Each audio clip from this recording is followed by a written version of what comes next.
It's the 10 to 1 podcast with your host, Brad Oman, featuring Ben Conowitz and Nate Laux. And here's the podcast. All right, Coleman Domingo. Wait, Olivia Rodrigo. Olivia Domingo. Olivia Domingo Rodrigo. Yeah, Coleman Rodrigo. Yeah, that's what it is. Right. We did it, guys. We're here. I did it. Wow. She is Olivia Rodrigo. She is. As our guests will likely know, she hit a big milestone here this weekend. She is the 20th woman to pull double duty on SNL. Oh. Brad, named the first 19. And go. Candice Bergen. Candice Bergen. Candice Bergen. She was a singer back in the day. I believe that she's also the first person born in 2003 to host Saturday Night Live. Ew. Is that right? Yeah. Well, She's 23. Good job, math boy. I can't do math a lot, but I did it right there. 23-year-old And Olivia she Rodrigo. said it during the show, so you don't listen either. I don't listen to it as well. What does SNL stand for? I'd really love to know that part. it is interesting because I do feel the older I get, the less I know about some Are you about to say the hosts. most cliche thing ever? It is. No, The older I get, the less I know about things. Yeah, the less I know about the hosts, even I'm Of like, course, oh, yeah. these guys, I've not, I don't know. This is not for us. Connor Story. Is that his name? Yeah, he already hosted, though. I know, but when he was on, I'm like, I Yeah. know nothing Yeah, about this I'm guy. I'm not hip. Olivia Rodrigo, I certainly know of because she is my son Harrison's biggest crush. Yeah. He just has the biggest crush on her. Yeah. But I'm just saying, But it is. I bet anybody showing a little bit of skin is probably his biggest crush right now. Easy. He's a 14-year-old. Yeah, so- exactly. easy. 14-year-old. We don't talk about that on this show. I bet he saw Debbie Harry and he's like, "Oh fuck!" Hey, easy. No, because he had a party. Okay. loves Debbie Harry. And who doesn't love Debbie Harry? Yeah, she's got a heart of glass. All right. That's a song, right? Sure. Well, I'm excited to get into this episode. I want to know what you guys think about it. We've not talked at all about the episode. If you're new to the 2 to 1, we're going to go and we're going to recap The 2 to 1. the 10 to It's a 1. new show. It's actually the 5-minute version of the 10 to 1. We got to get it through it quick. So here we go. And go. Yeah, it was. Yeah, Blondie did Heart of Glass. I was right. Oh my God. How about that? Oh, geez. You guys know I was talking about jacking off earlier, right? Come on. All right, right. let's The cold open. All right, Take let's it do from cold there. open. Take it away. Take it away from Brad. Patel, Iran press briefing. We opened at a White House press briefing where Ashley Padilla plays Press Secretary Caroline Leavitt. She hands the floor over to Secretary of War Pete Hegseth, played, as always, by Colin Jost. And then we get a big surprise, a surprise I didn't expect. Aziz Ansari walks out as embattled FBI Director Kash Patel.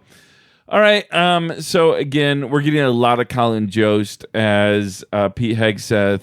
What did you guys think of this one? Did you like the Aziz kind of add to it? I liked that they brought in some. I liked they were doing this last year quite a bit more in the year before, where they're bringing in a lot of kind of more guests to play some of the administration or some of these people.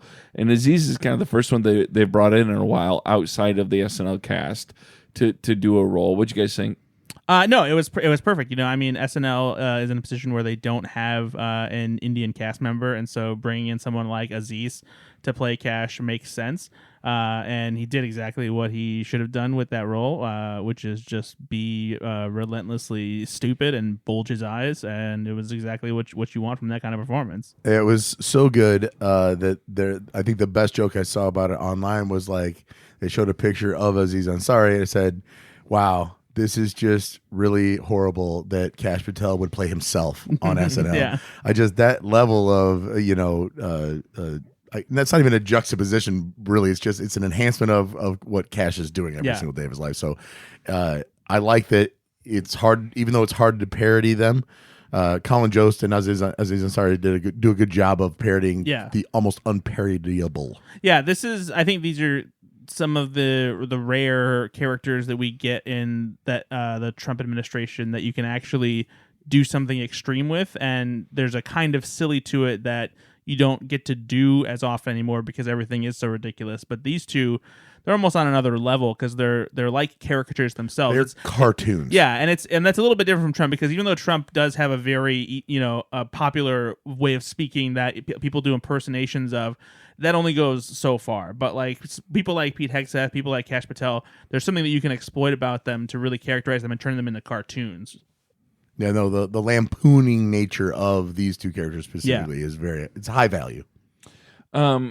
Let's talk a little bit about Colin doing it. Is he getting better at it? Do you think? No, not at all. It's a very he's not even really doing an impersonation. Like it's a full on just like character assassination of Pete Hegseth and like just him being an absolute douche bro. I guess what I'm saying are the jokes getting better? Do you think they're kind of honing in a little bit on what that character should be? Think so. Or is it looking or is it starting to get a little bit rote? I don't think this is a bad thing. I'm going to say no. I just think that it's as good as it's been. Yeah. I don't think there's escalation there. I don't think as good as it's been. It's as good as it's going to get. And which is decently high level. Like Yeah. I think that Pete Hegseth is, of course, a buffoon, and I think that he's able to be just called out on the most basic shit, Yeah. right?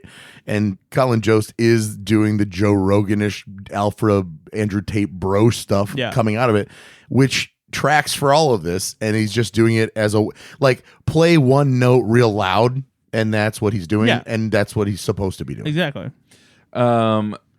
So Aziz hosted in 2017. Do you guys remember any of the stuff that he did when he hosted?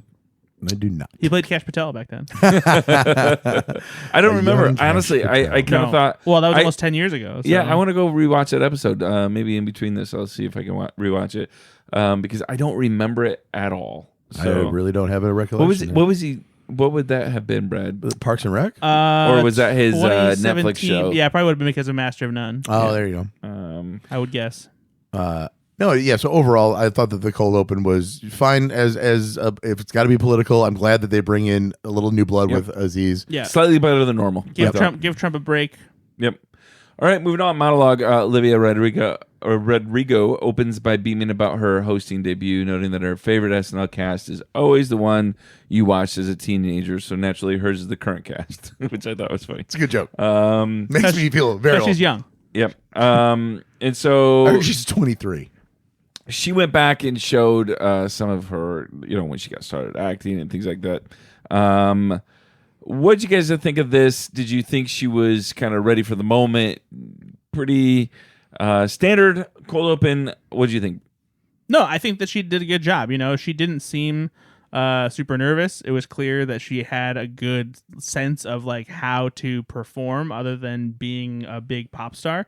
And it set the tone for a night that only got better from here because the monologue wasn't anything to write home about. It doesn't mean it was bad either. It was just fine. There were some fun jokes here and there.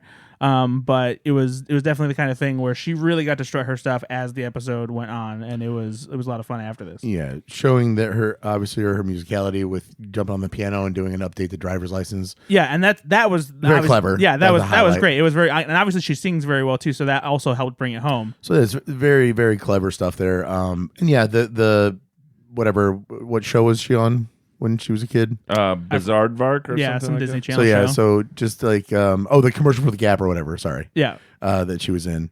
Like it. I know how old I am now, where they're cutting backwards and it's not like some grainy foot. Like it's still a little grainy, but grainy, but it's like internet grainy, 720p, like not some crazy, Ryan Gosling as a kid. Right, exactly. So we're old. No, we were in our 30s. Yeah, exactly. But no, I mean, you could, Brad's point, you can definitely tell how earnest a celebrity normally is during this time because it's live and there isn't a second take. And so what you get is what you get. And you could see that she's definitely excited to be there. Very, very capable right off the bat. Just charming, kind of effortless. Like I thought, we're in good hands here. She's very young, but she clearly gets it. She mentioned Jake Paul there. Does it make you want him to host even more than you usually do, Ben? I knew you were going to say my name there, and I don't know why this is the narrative that we're going with that I love. Like, well, you don't want him to host as much as Logan Paul, but maybe both of them together, kind of like dream team. Yeah, I bet you'd be pretty excited about the Paul brothers coming in and having a Martin Short, Steve Martin situation. Yeah, the Martin Short temper situation. Yeah, sure. Yeah. All right, Edge of Destiny. The first full sketch of the night is Edge of Destiny, a pitch perfect parody of 1980s style nighttime soap operas. This is kind of like Dallas and Destiny of the 80s. Dynasty. Sorry. And then Dallas 2. Calm down. She plays Marguerite. Olivia Rodrigo does. It's all very, very dramatic. A ton of physical comedy in this sketch. Ben, what did you think of this one? I know what we're all going to talk about is her hair, because it was pitch perfect as the glamour of the 80s. But no, the set piece in here is the sketch. And so tilting the camera on its side, having the framing. No, I mean, like that plot or that device though. Yeah. Is whoever decided, like, let's do something physical here like this. The commitment from the cast to go all in here is wonderful. Yeah. Like, that's what makes it. It escalates literally by de-escalating down the stairs. It escalates the comedy every single time. It's when they get to the dog and Sarah Sherman and Mikey Day, and I'm dying. Mikey Day, I don't know. I watched this 3 times just to watch Mikey Day punish his face against the stairs. He goes crazy on that. The way that Olivia Rodrigo throws the dog forcefully and in the right direction, like, everything about this worked for me. It was so fun to watch. Yeah, the psych gags and the physical stuff is just it gets me every time. When it comes together like that, and they really do a great job. I mean, think about Keenan stopping himself on the stairs and starting again. Yeah. Just there wasn't too much stiltedness with it, even though it was all live. It was great. You got to sell the physical bit, because it is kind of a one note sketch, right? But they sold it enough so and, well. I really liked it. What did you think, Brett? No, this is one of those things where, like, it's how they execute it is what makes it so good. Because even if there was a little bit of, like, stiltedness, or like it didn't look perfect, it's the effort that went into it. Exactly. And, like, it adds a certain, like, homemade style, even though they're obviously spending tons of money on something like this. But it's the fact that they did such a cool in-camera trick live like that didn't require any digital effects or green screen, just the running of a fake staircase on its side, and then great physical comedy from everybody, including Olivia Rodrigo, who did a full-on somersault. Yeah. And I will tell you, if you haven't gone online to look on Instagram as far as, like, SNL or some of the other people who work on the show or anything like that, definitely go and check it out. Maybe we can put some of the links in the show notes. But there's great footage of behind the scenes, so you can see exactly how the set worked and everything like that, and watch the takes that people captured on the show when they were doing it live, because it's really cool to see them do this. No, it was, by the time they get to Dismukes, it just, that's the level of escalation you want to see, where it just keeps going from there. I love it. And also, I will say, go also look around on, at least I saw this on Twitter, I'm sure it's circulating social media in general, but there's a good compilation of real clips from Dynasty of where people actually did fall down the stairs in a very similar dramatic fashion like that's that. great. And it's just chef's kiss. Yeah, perfect. That's great. Yeah. All right, moving on. This was the next line in the Dan Bulla legacy here, My Room. And this was a pre-tape starring Olivia Rodrigo as she's singing a warm kind of pop song about her perfect bedroom. But the whole joke is this purple room where she is in a cage being looked at, being watched at by bugs. It's just such a weird, just describe this to somebody who doesn't watch the show and be like, I watched a sketch and here was the premise, and they full on had a real zoo on bug planets budget behind this. And yet it worked and still made me laugh quite a bit. The turn is so perfectly executed. Crazy. It is a complete 180 from what you're expecting. This has the same level of greatness as My Best Friend's House. It has the same tone, same Again, style. for our listeners, another Dan Bulla. And I wouldn't be surprised if Olivia Rodrigo told them, be like, I want something like this. So I still think that I prefer My Best Friend's House. That turn is a little bit more better. fun. Yeah. But this is just so, this is the furthest away you get from, this is the most absurd thing you can do that's still funny to me.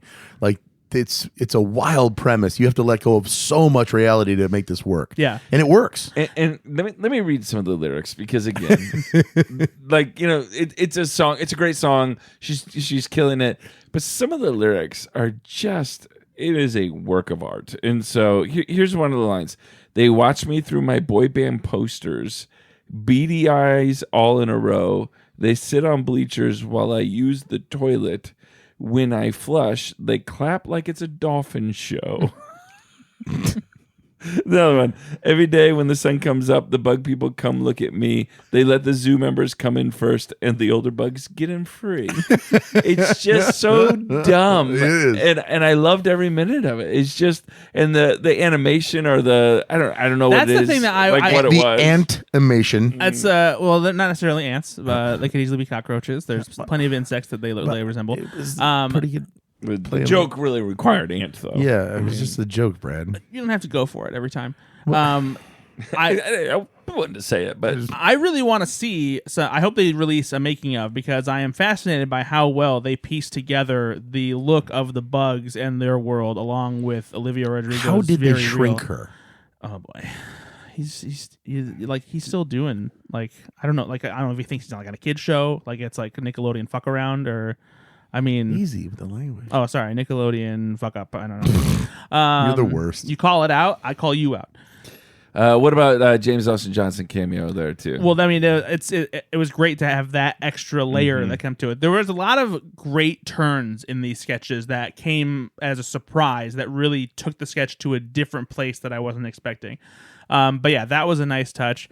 And the way that his character continues as well. It was just I loved this. It was so good. Yeah, I agree. Dan Bullitt is a rock star right now. It is one of those things where, and you can't probably force him to create more. It takes a lot of time and energy and everything. But it is one of those things where he's kind of batting 1,000. You know? Yeah, I mean, I haven't seen something he's done that I have not been a fan of, so I trust him. I mean, if you told me next week there's going to be another one, I'm all in. Yeah. Yep. Speaking of another one, Shop TV, Chocolate Lava Cake. The Shop TV recurring sketch is back for its 5th installment. Mikey Day plays Rhett, and Ashley Padilla plays Bev, the host of a home shopping network.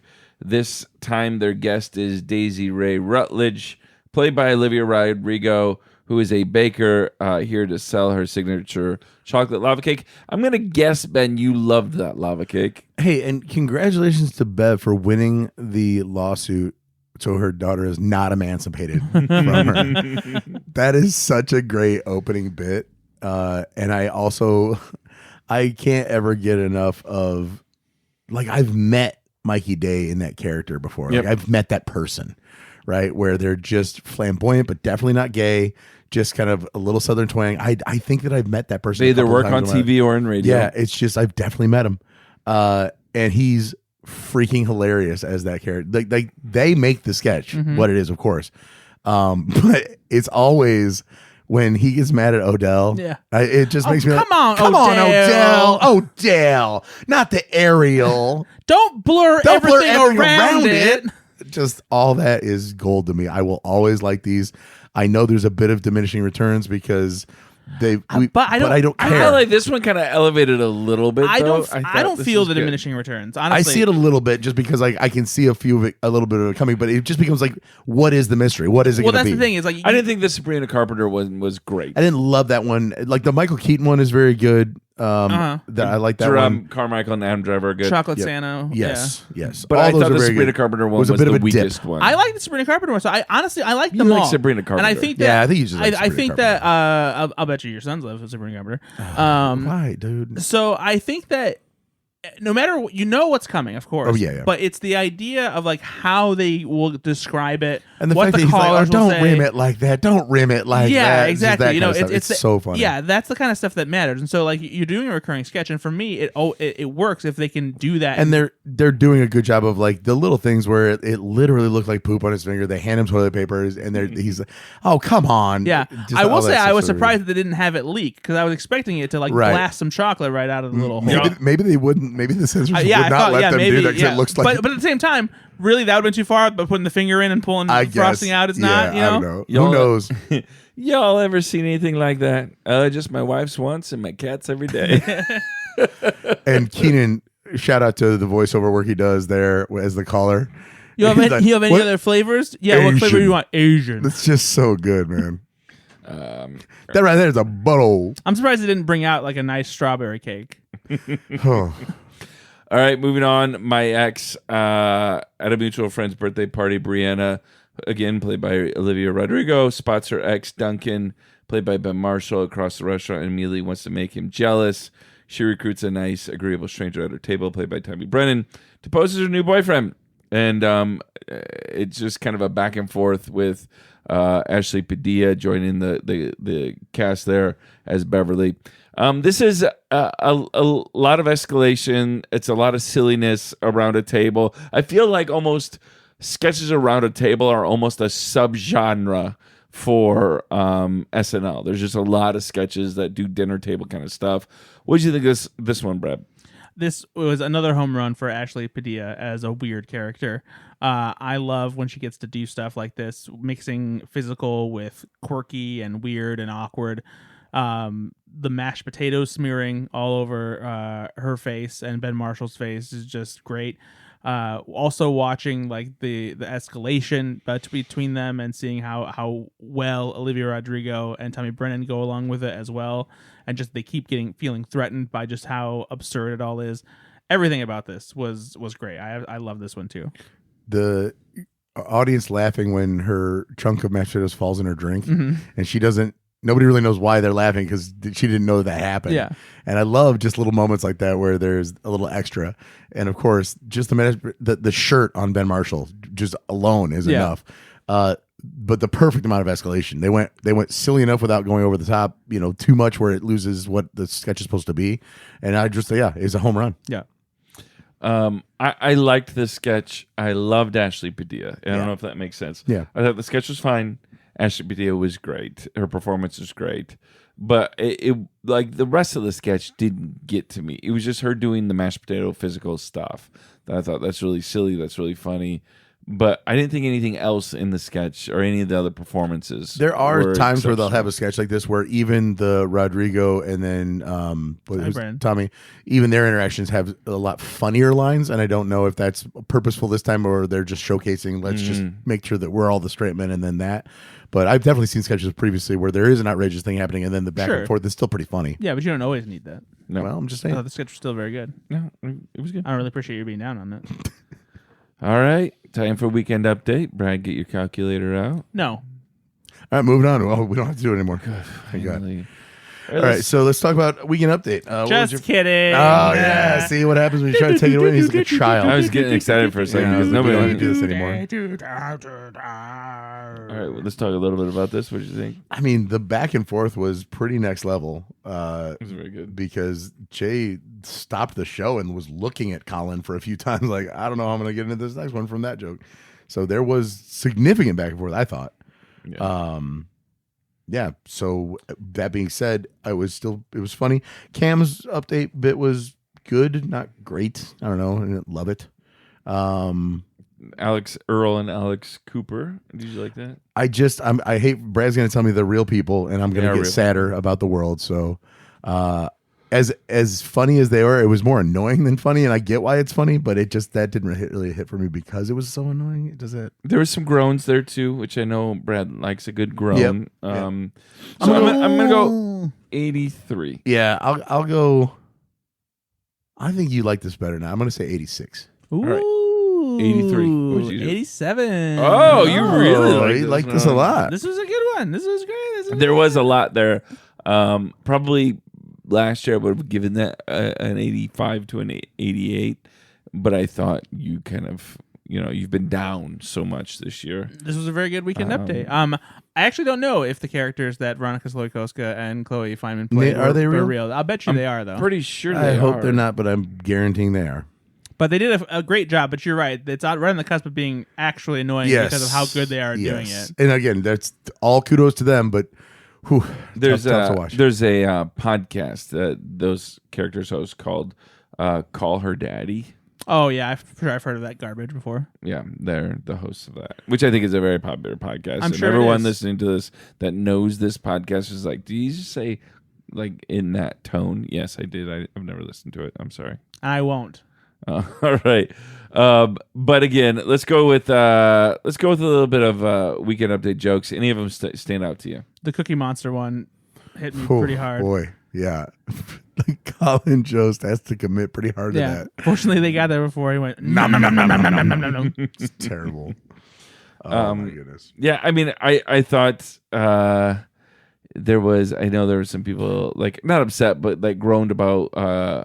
There was a rape joke in there. I saw. Oh, I'm sorry, but the play on words is always worth it for me. I mean, it's a good joke. Statutory. Yeah, that was a great joke. It's a great joke. Yeah, I don't care. Also, again, it's all about the delivery. Scientists say that you can avoid hemorrhoids by not scrolling on your phone after you're done using the bathroom. No. Yeah. Just he's saying what we're all thinking. Like, I'm not done watching that reel. Oh yeah. I gotta sit on the toilet and watch some stuff. I'm busy. So I don't know. Those jokes are great. All right, let's go to Weekend Update visitors. So we do have Alex Earl and Alex Cooper. Veronica Slowakowska played TikTok and / lifestyle influencer Alex Earl, and Chloe Fireman played podcaster Alex Cooper, here to address their social media feud. So apparently, I don't care. Alex Earl is. Can we just influencer. move on? I don't know that anybody listening to this is going to want to do a deep dive on them. I didn't hate it. I didn't think it was terrible. Again, it's funny, but again, they're so good at it that it can be borderline really annoying because they're so good at it. It is very much a Gen Z. I hope they drown each other. Cameron did it. I seriously I hope one day. All right. No, don't say bad things like that. That's not bad. Yes, it is. It's actually, if you're wishing harm upon another person, we don't want that. I'm not wishing harm. I'm wishing that they harm each other. Okay, so that's the same thing. Let's talk a little bit about the views expressed by Bradford Oman do not represent the 10 to 1 podcast or Conowitz Media LLC. I hope an air conditioning unit falls on them both. Okay. What about Veronica Slowakowska? What did you think of her performance there? They were both great. They're both fantastic. Like we said, they're both so good at it that it's incredibly annoying. All right. Cam Patterson. He's incredibly attractive. On Megan Thee Stallion, Cam Patterson stopped by to discuss the newly single Megan Thee Stallion, who allegedly broke up with Klay Thompson after he cheated. What did you think of this one? This was, I wouldn't say it's Cam doing stand-up, but it's Cam being Cam. Yeah. I liked it. I thought it was fun. I didn't love it. I thought it was solid. I think that the whole bit of I don't know who this guy is at first, right? Shooter's going to shoot. It's a very basic premise. Exactly. Yeah. But it was. I did like that he did do a good job. Yeah. And also, I think people genuinely like, especially new cast members, to be a little bit self-deprecating, and he was that. And I actually thought this was one of his better, better things. He mentions himself finding his voice on the show. Yeah. Right? There's a bit of meta stuff there. I like that a lot. And again, very endearing. Good for him. Yeah. I appreciated it. Yeah. Solid is what I'll say. Solid. All right. Moving on. Busted. The sketch is a parody of the 2003 music video for the Isley Brothers. Trapped in the closet. R. Kelly produced R&B single Busted. Marcelo Hernandez plays a pajama-clad man who can't sleep because he suspects his girlfriend, played by Olivia Rodrigo, is being unfaithful. What did you think of this one, Ben? Did you like it?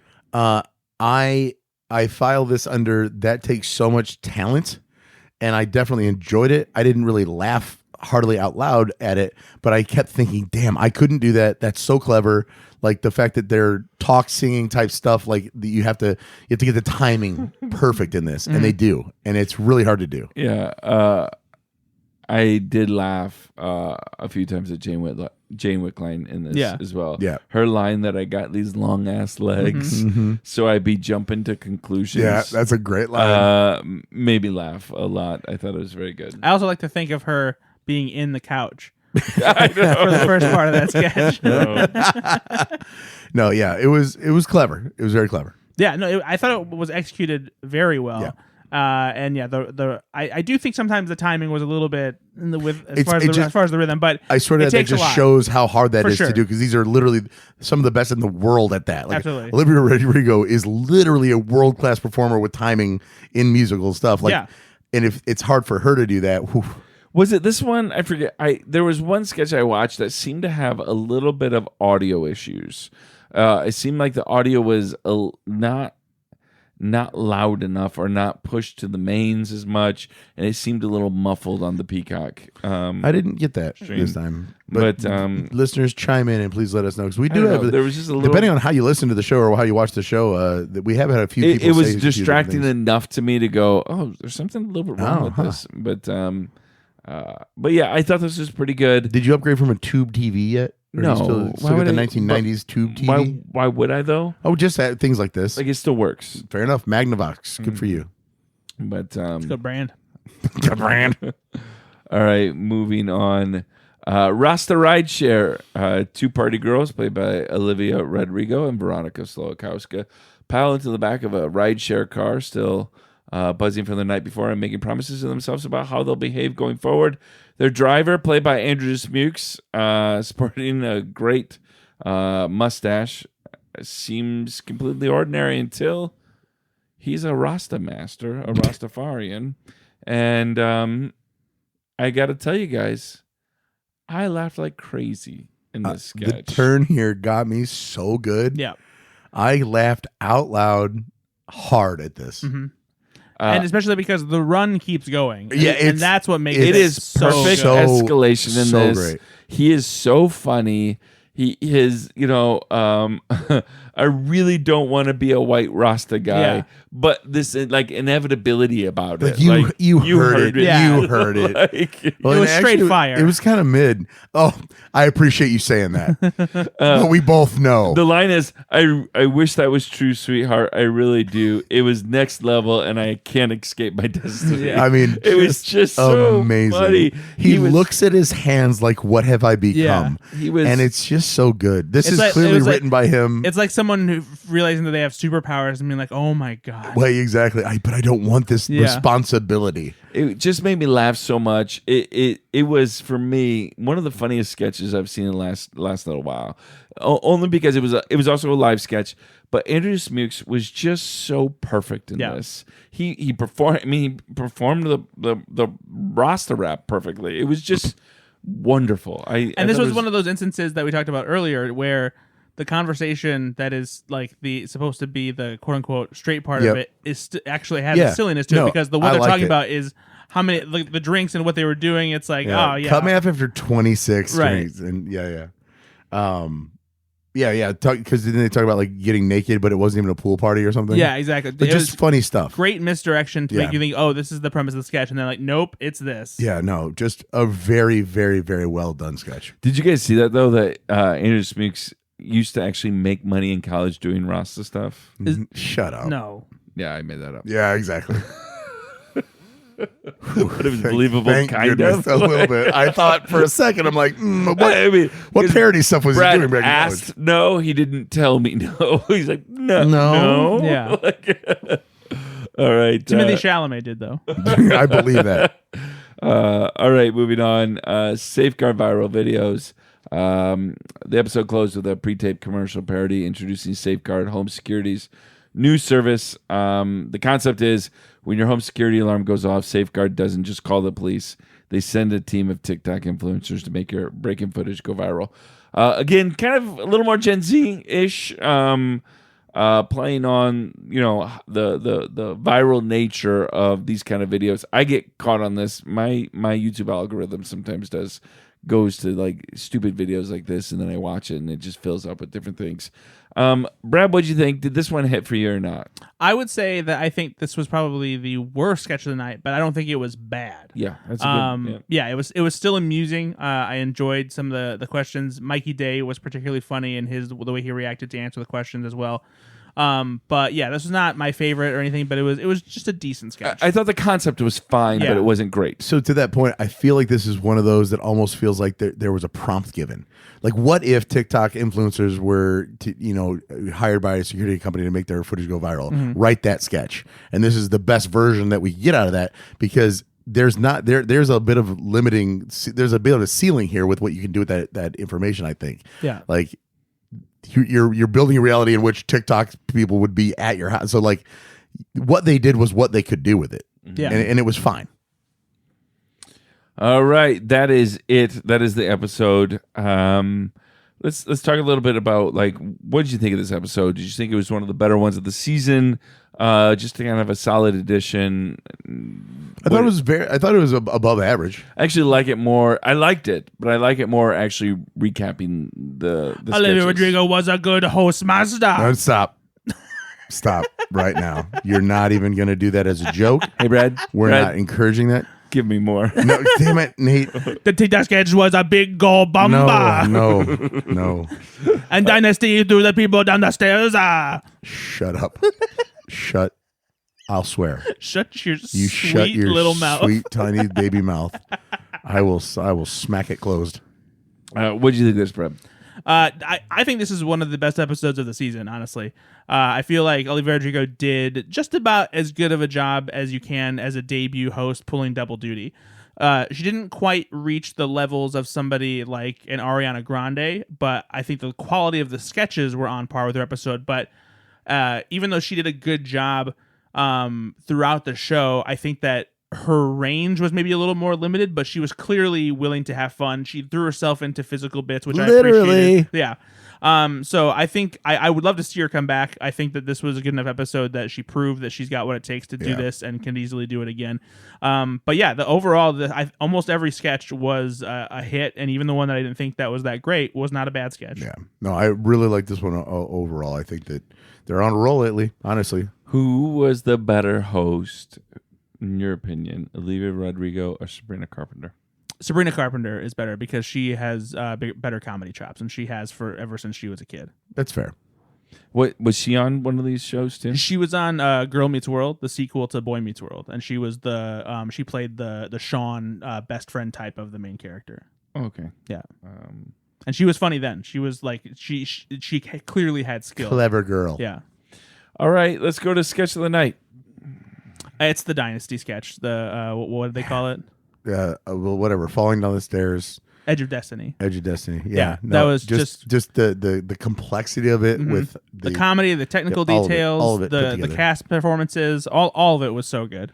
You're wrong. It's Rasta Rideshare. Rasta Rideshare was the sketch of the night. For it was close though, but I throw Dan Bullo's in there as well for a contender because also really yeah, good. yeah, also very good. But yeah, for me, I think I was just impressed by the complexity of the live aspect and how well it was executed and how funny it was. For me, that was a home run. But any other night, Dan Bullo's probably would have won too. Yeah, the Rasta Rideshare thing for me though is just I did not see it coming. Mm-hmm.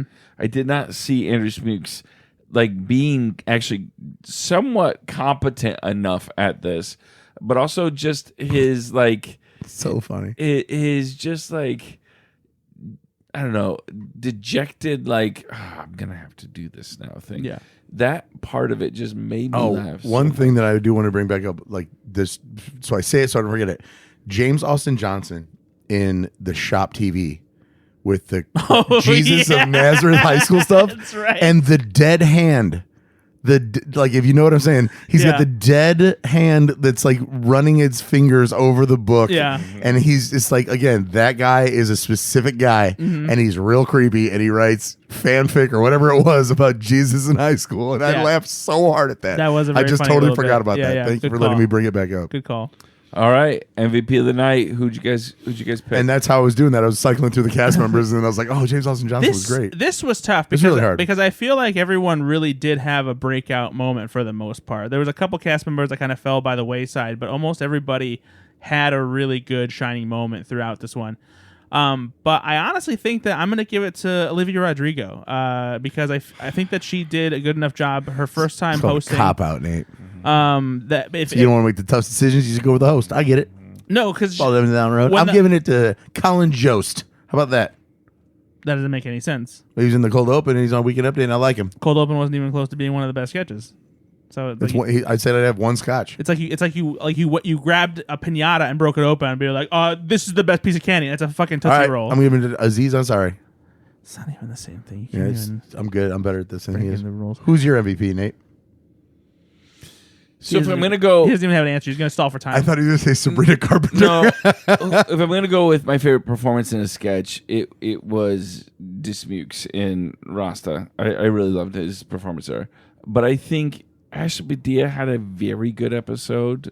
She did. It's hard to continued to give her the MVP though, because she just seems to be like. It's not hard if they are, they are. I mean, she just had a really good night. She, the sketch of the night for you, right? Mm-hmm. No, she was my ex. Sorry, was really good. Shop TV she was very good there. Yeah. James Austin Johnson had a good night. I don't. Sure. It is. I'm with you, Brad. It was really hard. I'm giving it to Olivia Rodrigo with. Oh, as a close interesting. Interesting. As a close. So second. for all the shit that he gave me, here he is pulling a rabbit out of his ass. I think in order to get give the host the MVP, they have to go above and beyond. So here's why I think that was true. I think that she took center stage in most of the sketches that she's in. She's alone in the pre-tape basically. Her monologue performance in the musical, whatever.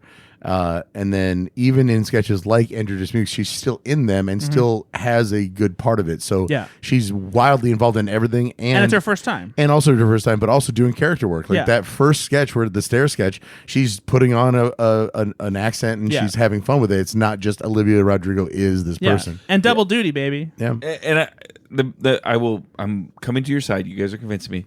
I will say too, no one else really, like I said, Padilla had a good Padilla night. would have been by default. I don't because know if she had a better night than she often always has. The mashed potato stuff was really good, and if she's at the front of the stair sketch too, she's a big part of that. That's really funny. And then what was the other one that she was in that we were talking Shop about? TV. Shop TV. Yep. So, yeah, those three. Those are all pretty heavy hitters as far as the sketches are concerned. But again, though, it is. I'm not sure it's over and above what she usually does, and I don't think anybody else. I think there was a lot of really good stuff in sketches. Shout out to Mikey Day in the sketch where he's being interviewed by the TikTokers and the burglar. He's like, my girl gonna see this, man. Come on. Target. But each one had like a sketch or two that was really good, and that was about it. And I do think Olivia Rodrigo probably overall had 5 sketches where she probably did very. But your guys, I think this is the show that showcased the most out of the cast. Yeah, Ben Marshall has a shining moment. Veronica Slowakowska has quite a few.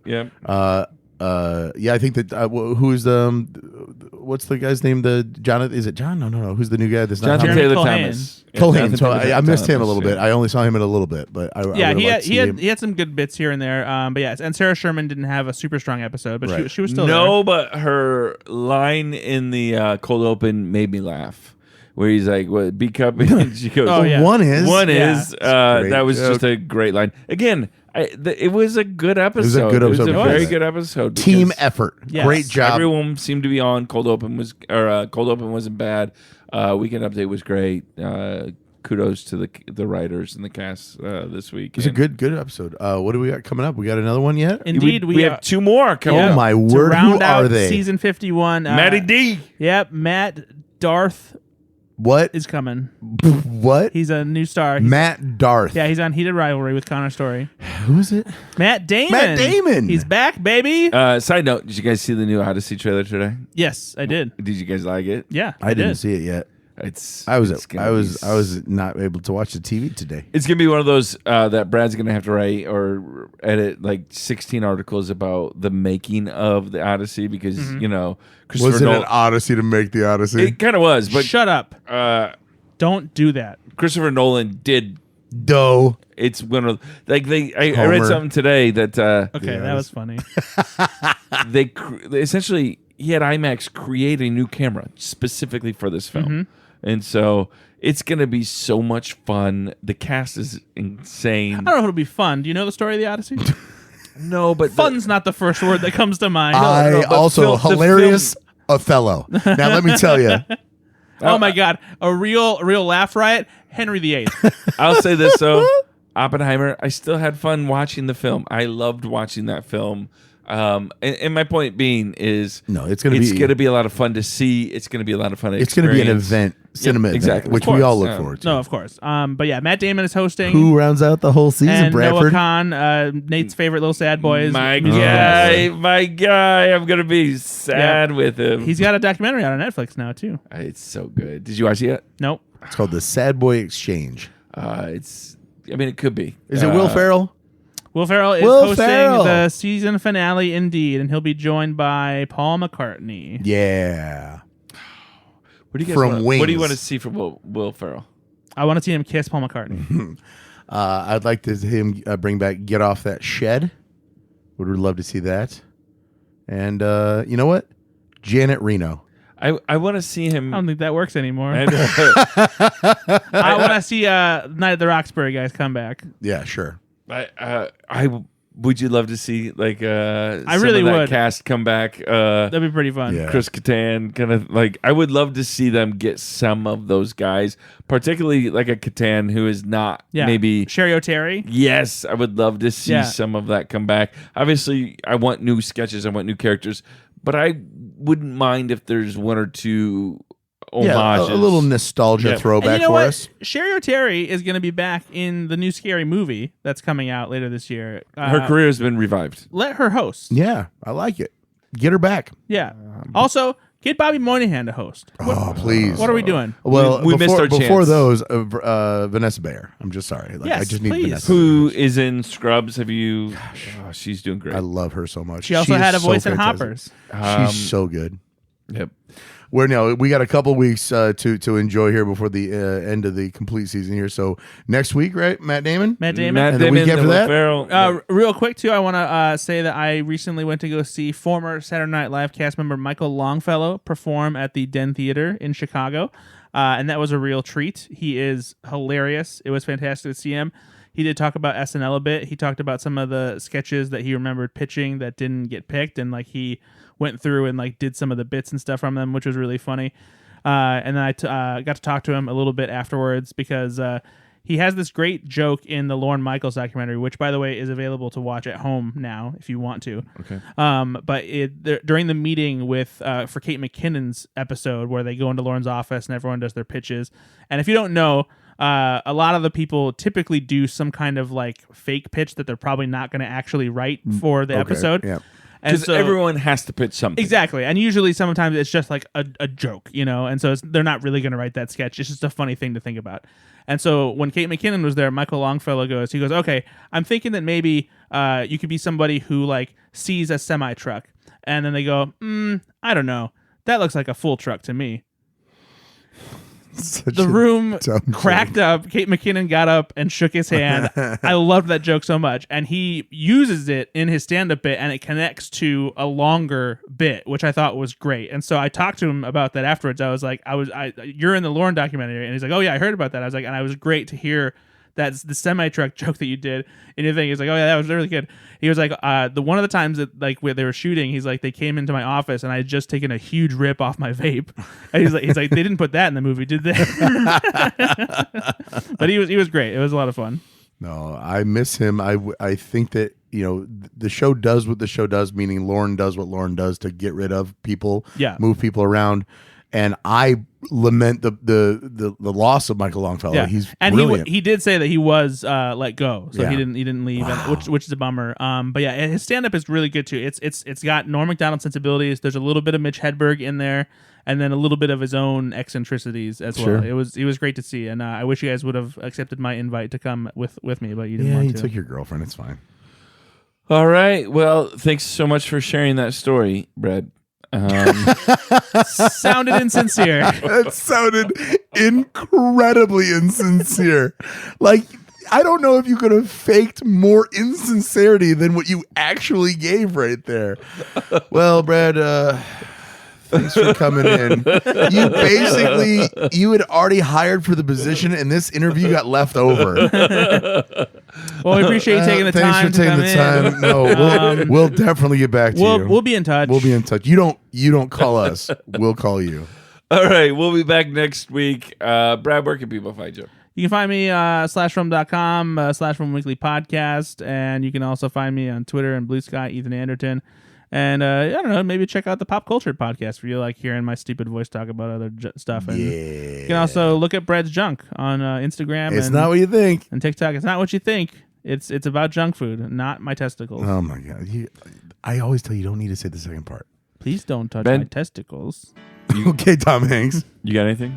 No, I'm good. This is going to come out, and if you're in the Northwest Indiana area, you should buy tickets and come see us. We're going to be at the Civic Auditorium on Friday night for the locally sourced event. In LaPorte, Indiana. Eat a lot of food with us. So come on, buy tickets and come support charity.